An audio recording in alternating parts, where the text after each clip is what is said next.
चिरां जिल्लानि बेंटल अन्थाइबारियाव दि जाब्रां जोलुर बादायनाया फैगौ 12 अक्ट'खालि जोबथा जागोन। मुंख'नो गोनांदि बेहाय आलासि महरै बिटिआरनि डेपुटि चिफ गबिन्द चन्द्र बसुमतारी आरो बि सावरायग्रा मोनहा नुजाथिफैगोन आरो गोबां देंखोगिरि एक्टर एक्ट्रेसफोरबो नुजाथिफैगोन। गोबां मोसागिरि मेथाइ खनगिरिफोराबो बाहागो लागोन। बेनिखायनो नायनो गोसो जानायफोरा 12 अक्ट'नि सानजौफुनि 12 बाजिनिफ्राय हाबनानै नायफैनो खावलायहरनाय जाबाय।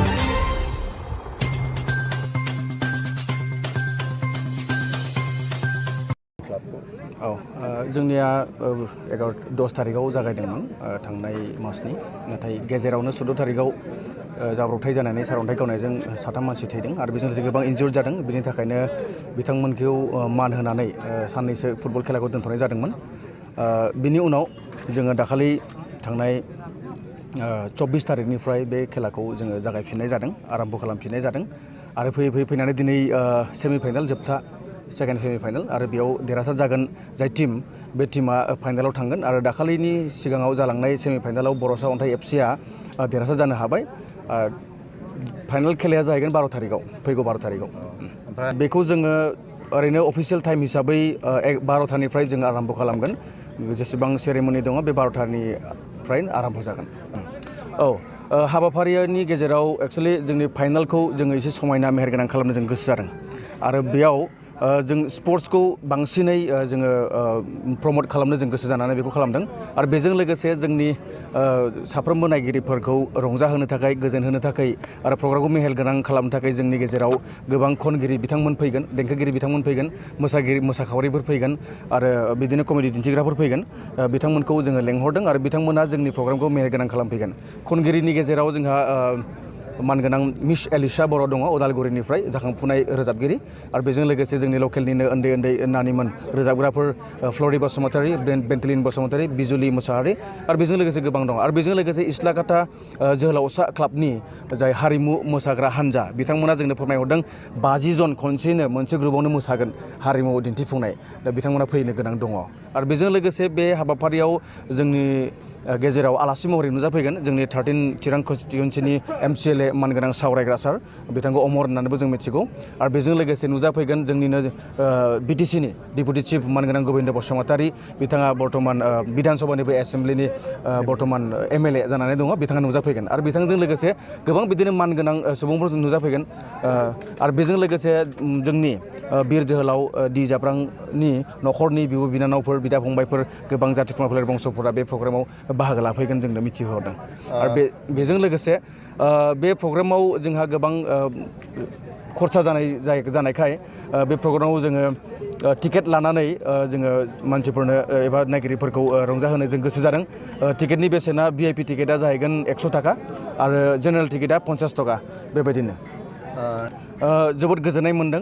जों एक्सुवेलि जोंनिसिम एसे एनै खबर सफैदोंब्लाबो नोंथांमोना दिनै रोखा खालामबाय, मानो होनबा नोंथांमोना मिडियानि मानसि गोबां जायगायाव गिदिङो जे जोंनि जायगायाव अन्थाइबारि माया क्लाब एन्ड लाइब्रेरिनि बानजायनायाव जे मुंख्लं एबा गुबुन गुबुन समाव गुबुन गुबुन सुबुंफोरनि मुङै जों जोलुर जोनाय बादायलायनायखौ होनायखौ नुनानै गोसो गुदुं जानानै इन्सपायार्ड जानानै बिथांमोना बेबायदि होदों, आरोबाव खुंनो गोबां जायगाफ्राव आखायाव लादों। बेखौ जोबोद रंजानाय मोनदों खोनानानै। मानो होनना बुङोब्ला जोंनि अन्थाइबारि माया क्लाब एन्ड लाइब्रेरिया सिगांनिफ्रायनो स्पर्ट्सनि सायाव जोबोद गोसो होबोदों। जोंनि बे जायगायाव मोनसे समाव बे जायगानिफ्रायनो आर्चारि गेलेनानै स्टेट लेभेलनि आर्चारि गेलेदों। जोंनि गामिनिफ्रायनो, जोंनि बे फिल्डनिफ्राय सोलोंनानै थांदों क्वालिफाइ जानानै बेबायदि। गतिके जोंनि बे बादायलायनायखौ होबाय थानायनि थांखिया बेनोखा जे जोङो स्पर्ट्सआव जों दावगानांगौ। स्पर्ट्सआवबो जोंहा गोबां जोंहा भबिष्यत दंसै। स्पर्ट्सआवबो जोंहा गोबां जोंनि केरियार हिसाबै स्पर्ट्सखौ जों लानो हायो, जों बेखौ फोरमायनो सानदों। आरो बेजों लोगोसे स्पर्ट्सआव थाबाय थायोब्ला मानसिनि देहायाबो, सावस्रियाबो फिट थाबाय थायो। बेजों लोगोसे बेबायदिनो दानि बर्तमान जिबायदि ड्राग्सनि एबा थांखु सोबनाय, बिरि सोबनाय, माखासे गाज्रि जानाय लोंनाय हुदानि गेजेरजों देहाफोरखौ नस्थ' खालामगासिनो, थाखा फैसा नस्थ' खालामगासिनो आरो न'खरनि धोन सम्पति नस्थ' खालामगासिनो, गावनि बेसेन गोसा समायखौ बरबाद खालामगासिनो। बेबायदिनिफ्राय जाहाथे सुबुंफोरखौ, जोहोलावफोरखौ, जाखांफुनाय सुबुंफोरखौ जाहाथे जोङो मोनसे प्लेटफर्म होनानै बिनि गेजेरजोंनो स्पर्ट्सआव केरियार बानायलांनो आरो देहाखौ गोग्गो लाखिनो हानायनि बेबायदि मोनसे थांखिखौ लानानै जों होबाय थादों आरो जों उनावबो बेबायदिनो होलांबाय थागोन। बे कन्टिनिउ मोनसे प्रसेस जागोन आरो बेजों लोगोसे जोङो एक्सुवेलि बेखौ होनायनियाव समाव जोंहा आखायाव बेबायदि क्लाबाव रां गैया। जोङो गोबां असुबिदानि गेजेरजों जोङो बेबायदि प्रग्रामखौ होनो गोनां जायो, खालामनो गोनां जायो।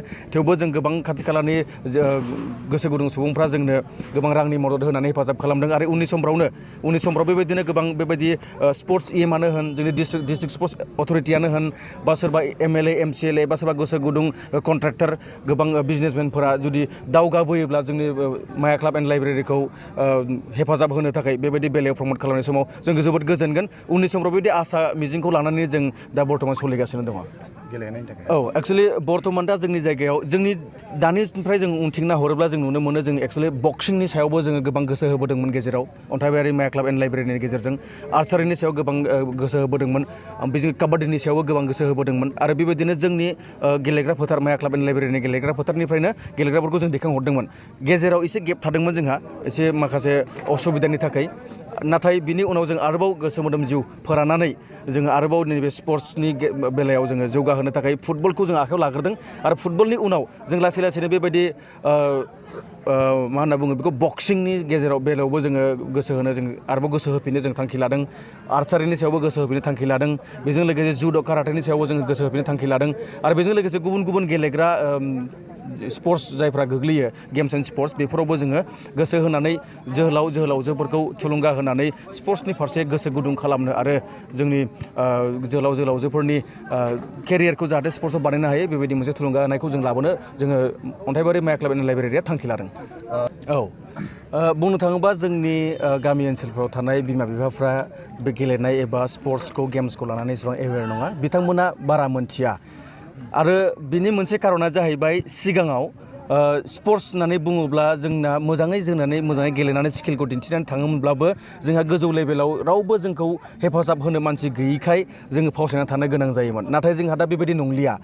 जों बर'फोरनि गेजेराव जेसेबांबादि स्पर्ट्सआव गोरों स्किल गोनां मानसिफोर दङ एबा जोलुर जोग्राफोर दङ, बक्सिंनि मानसिफोर दङ, जों बिथांमोना दा आवगायलांगासिनो दङ। मानोना जोंहा गोजौआव जोंनि लागै रिप्रेजेन्ट खालामनो, जोंखौ हेफाजाब खालामनो जोंनि गोबां मानसिफोर दंहैसै आरो बेजों लोगोसे दिनै बे ग्लबेलाइज वर्ल्डआव जोङो एक्सुवेलि बे बुस्थुखौ दा बेबायदि साननानै थाबाय थाब्ला जानाय नङा।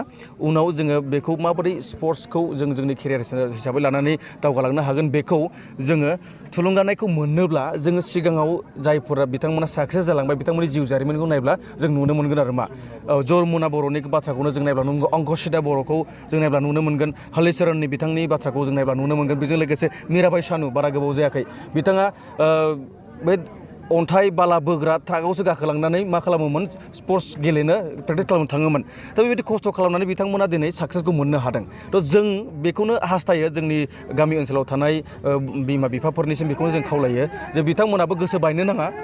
बे स्पर्ट्सखौ केरियार हिसाबै जों लानो हायो आरो बियो जोबोद मानबो लाबोनो हायो, रां रुफाबो लाबोनो हायो आरो बेजों लोगोसे जौगानायखौबो जोंनि गेजेराव जों लाबोनो हायो आरो बिथांमोन देरहाबोनायजों लोगोसे बिथांमोननि मुं, बिथांमोननि न'खर, बिथांमोननि गामि आरो ओनसोल आरो जोंनि बिटिसि एबा बड'लेण्डआनो जौगानायखौ जों मोननो हायो आरो बिनि गेजेरजों अनसायजानायखौ, सिनायजानायखौ जों मोननो हायो। बुंनो थाङोबा स्पर्ट्सआव देरहाबोनाय जेसेबां जोंनि बर' सुबुंफोर दङ, बर' गेलेग्राफोर दङ, बिसोरनि गेजेरजों, बिथांमोननि गेजेरजों एक्सुवेलि दिनै जोंनि बड'लेण्डआ बांसिन सिनाय जादों होननानै आं बुंनो सानो आरो मा बिथांमोना जोंनि थरफा थरफा अलंबार बुंनो थाङोब्ला। थ' गतिके बेबायदि जाखांफुनानै फैनो गोनां थरफा थरफा अलंबारखौ जेन बिमा बिफाफ्रा माखासे थाखा फैसानि फरायनाय लिरनायनि दहाय होनानै जेन होबथाया, जेन हगारना होयो खुलायै, बेनि थाखाय आङो बेखौनो खावलायनो सानदों आरो जोंनि बिमा बिफाफोरनिसिम। मानो होनना बुङोब्ला दिनै सोरबा सासेया स्पर्ट्सआव एक्सपार्ट जानो हागौ, सोरबा सासेया फरायनायाव एक्सपार्ट जानो हागौ, सोरबा सासेया गुबुन गुबुन खामानियाव एक्सपार्ट जानो हागौ, बयबो समान नंखाया।